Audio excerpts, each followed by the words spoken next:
Well, thank you so much. I want to welcome to the stage now this brilliant woman who just a few months got into Dallas. I want to introduce you to Miss Olivia Vadillo. She's a Deputy Trade and Investment Commissioner from Promexico.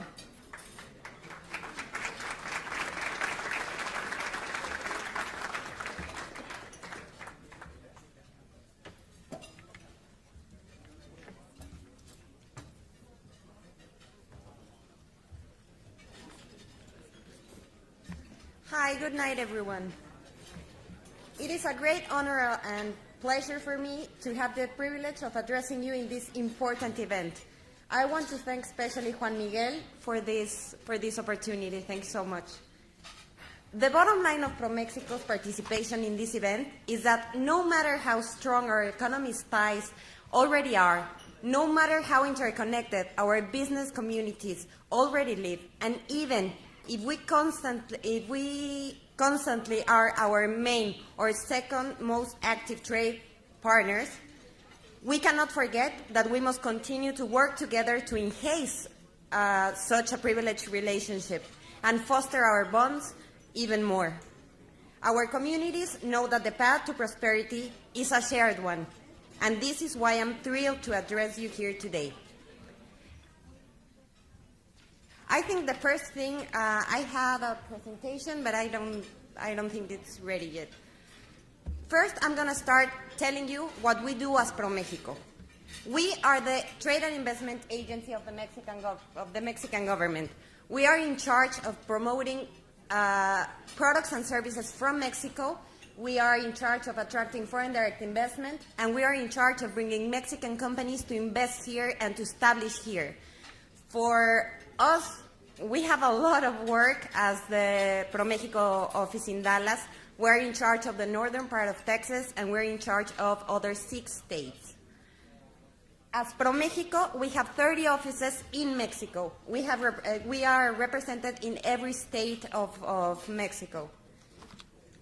We also have 48 offices all over the world. That's our global network. Here in the US and Canada, we have 13. We just opened a new one in Phoenix. The next one, please. These are the states we cover. We cover Colorado, the northern part of Texas, Atlanta, Arkansas, Tennessee, Oklahoma, and I already said Colorado, right?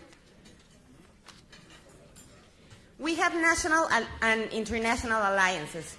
We work very closely with industry, with academy, and also in the government sector. So it's good, and this is an advantage we have as ProMexico to work with the triple helix.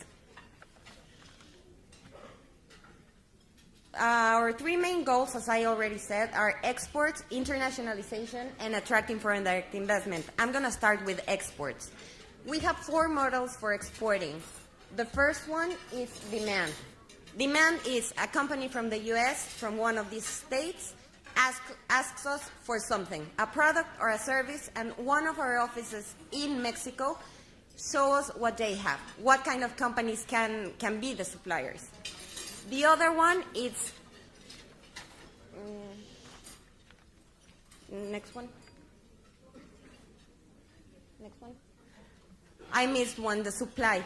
Supply is when a company in Mexico has the capacity of a product, of a service, and we find someone around our area to buy. We have 2 very interesting ones. ACT, it's something like alliance with a national company, and before, this one. Here you can see there's a linkage. You have an investment from somewhere around the world, it comes to Mexico, and we have certain suppliers. What happens if you don't have anything in between? Let's say in the automotive sector, you have Audi. That's one of our success cases with this model. There's Audi, and you have a Mexican company covering tier 2, but you're missing a tier 1. Then what happens? He's investing, but he needs to have a tier 1. Then we as ProMexico do 2 things. The first one is check all over the country to see if there's a company that can become a tier 1. If we cannot find anywhere, we took rocks all over and there is no company, we bring an investment. And then we have this gap covered. These are some of the success cases. Most of them are from the aerospace sector, from automotive sector. Daimler, we have Safran, we have Bosch, we have ABB. This has been very, very successful. For a company, it's very good to have their suppliers in the country. Next one, please. The other one is called Intex. Intex is interesting because you're working with a consortium. What we do is you have certain producers. These producers need to have some technical capacities, but they don't know how to start. What we do is we help them to build all these capacities, to make them grow. They get together through an integrator, and then they're ready to export. This also helps us, because when they are ready, we can find the right person to buy. So then you have the whole thing covered, and they are able to do it. Talking about internationalization, the other one, please. Next.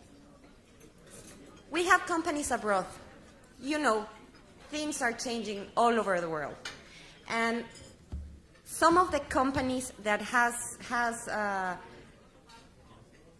we have helped a lot of companies to establish somewhere else through joint ventures, buying some companies, or even establishing a plant.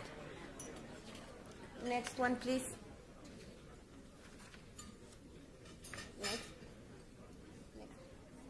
Talking about foreign direct investment, that's our third main goal.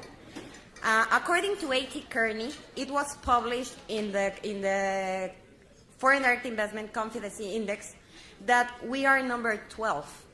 That's a very high number all over the world. The second one, it's according to UNCTAD, from major investment destinations, Mexico was number 10. That's extremely high. Next one, please. The major investors in Mexico, of course, the U.S. is number 1. Number 2 is Netherlands. Then comes Spain, and then comes Canada. Regarding sectors, foreign direct investment flows into Mexico by industry is number 1, manufacturing. That's very important. And the second one, it's financial and insurance services. In the next slide, you can see successful companies that has established in Mexico, and they're having a very good experience. Some of them are reinvesting all over year after year. Ericsson is a good example. They put a hub in Mexico a few years back, and they have invested more than $100 million just in our country. Next one, please. Mexico has started to grow. Now we are a sophisticated economy. Mexico has started a process of deep transformation. We are starting to, we actually are now the most competitive high-end producers. We changed for exporting raw materials to this. Our country is no longer a producer of low-end consumer goods, but a manufacturer of increasingly complex products that require high levels of skills, especially when it comes to engineering and design. Mexico has achieved a great reputation in recent years for its expertise in advanced manufacturing. Today, it is the third largest exporter of the G20 nations for medium and high technology. As a percentage of the GDP, we are only behind Germany and South Korea, and we are ahead of China and France. In the next slide, there's a high-tech manufacturing map. This is, here you can see the sectors in which we have more advanced manufacture, being automotive, auto parts, aerospace, medical devices, and electronic. In the next one are the clusters.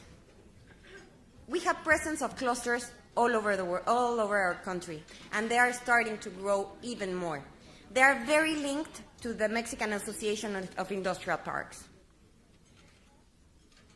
Now, the narrative is changing between Mexico and the U.S. 34.8 million people have Mexican heritage. That's quite a number. Each represents 11% of the total population of the U.S. In 2050, this number will change, and it will be 50%. Today, 3.5 million people have green cards and are eligible for citizenship. Regarding Mexico as part of NAFTA, NAFTA represents the largest free trade area in the world. Nearly 474 million people trade freely in this region.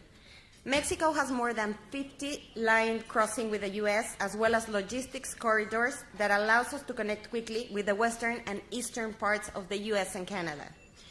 Regarding NAFTA value chains, this is a very good example on how well and how high integrated we are with our global value chains. For a car, it goes across the border 8 times till it's finished. We are the most dynamic and competitive region in the world of NAFTA. From 1993 to 2014, Mexican exports going to NAFTA registered a growth of 641%.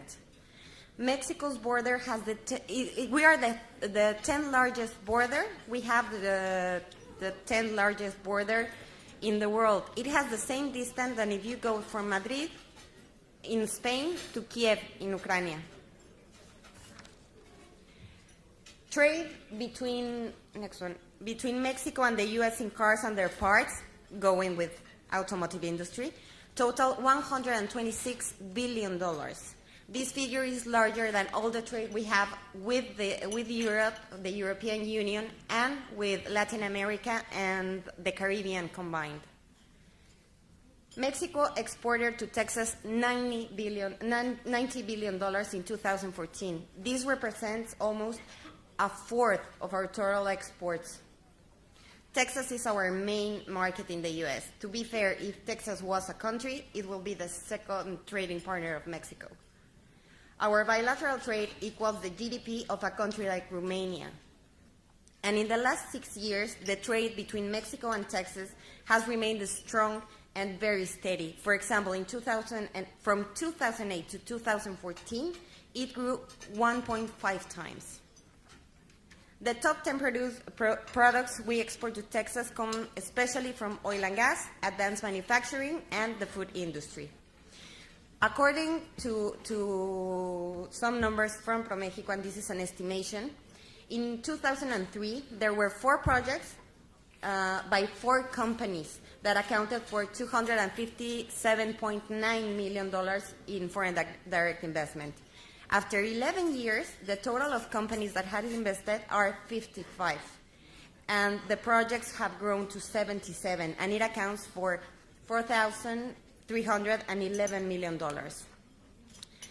The total trade between Mexico and Dallas accounts for $9 billion, just with Dallas.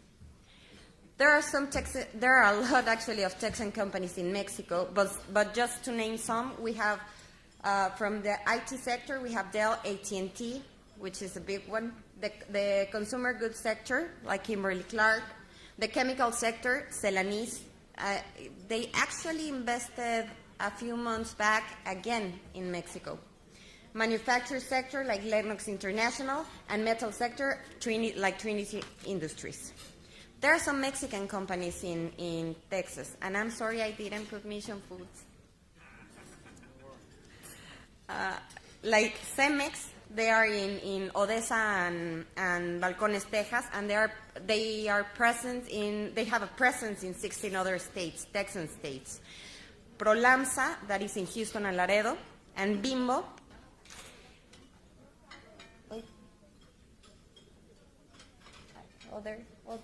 This one. Next one.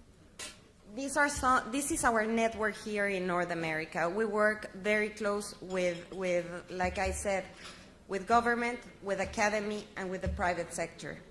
With all of this, it is clear that the relation between both countries becomes stronger every day, and we're going to work on that to build it even stronger. Thank you.